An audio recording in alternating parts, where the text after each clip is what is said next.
Love and serve the Lord. You shall therefore love the Lord your God and keep his charge, his statutes, his rules, and his commandments always. And consider today, since I am not speaking to your children who have not known or seen it, consider the discipline of the Lord your God, his greatness, his mighty hand and his outstretched arm, his signs and his deeds that he did in Egypt to Pharaoh the king of Egypt and to all his land. And what he did to the army of Egypt, to their horses and to their chariots, how he made the water of the Red Sea flow over them as they pursued after you, and how the Lord has destroyed them to this day. And what he did to you in the wilderness, until you came to this place. And what he did to Dathan and Abiram the sons of Eliab, son of Reuben, how the earth opened its mouth and swallowed them up, with their households, their tents, and every living thing that followed them, in the midst of all Israel. For your eyes have seen all the great work of the Lord that he did. You shall therefore keep the whole commandment that I command you today, that you may be strong, and go in and take possession of the land that you are going over to possess. And that you may live long in the land that the Lord swore to your fathers to give to them and to their offspring, a land flowing with milk and honey. For the land that you are entering to take possession of it is not like the land of Egypt, from which you have come, where you sowed your seed and irrigated it, like a garden of vegetables. But the land that you are going over to possess is a land of hills and valleys, which drinks water by the rain from heaven. A land that the Lord your God cares for. The eyes of the Lord your God are always upon it, from the beginning of the year to the end of the year. And if you will indeed obey my commandments that I command you today, to love the Lord your God, and to serve him with all your heart and with all your soul, he will give the rain for your land in its season, the early rain and the later rain, that you may gather in your grain and your wine and your oil.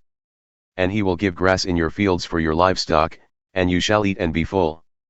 Take care lest your heart be deceived, and you turn aside and serve other gods and worship them.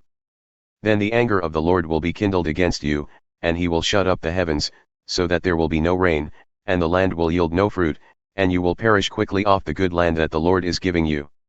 You shall therefore lay up these words of mine in your heart and in your soul, and you shall bind them as a sign on your hand, and they shall be as frontlets between your eyes. You shall teach them to your children, talking of them when you are sitting in your house, and when you are walking by the way, and when you lie down, and when you rise. You shall write them on the doorposts of your house and on your gates. That your days and the days of your children may be multiplied in the land that the Lord swore to your fathers to give them, as long as the heavens are above the earth. For if you will be careful to do all this commandment that I command you to do, loving the Lord your God, walking in all his ways, and holding fast to him, then the Lord will drive out all these nations before you, and you will dispossess nations greater and mightier than you. Every place on which the sole of your foot treads shall be yours. Your territory shall be from the wilderness to the Lebanon and from the river Euphrates, to the western sea. No one shall be able to stand against you. The Lord your God will lay the fear of you and the dread of you on all the land that you shall tread, as he promised you. See, I am setting before you today a blessing and a curse. The blessing, if you obey the commandments of the Lord your God, which I command you today. And the curse, if you do not obey the commandments of the Lord your God, but turn aside from the way that I am commanding you today, to go after other gods that you have not known. And when the Lord your God brings you into the land that you are entering to take possession of it, you shall set the blessing on Mount Gerizim and the curse on Mount Ebal.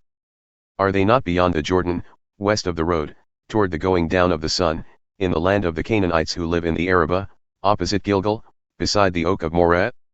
For you are to cross over the Jordan to go in to take possession of the land that the Lord your God is giving you. And when you possess it and live in it, you shall be careful to do all the statutes and the rules that I am setting before you today.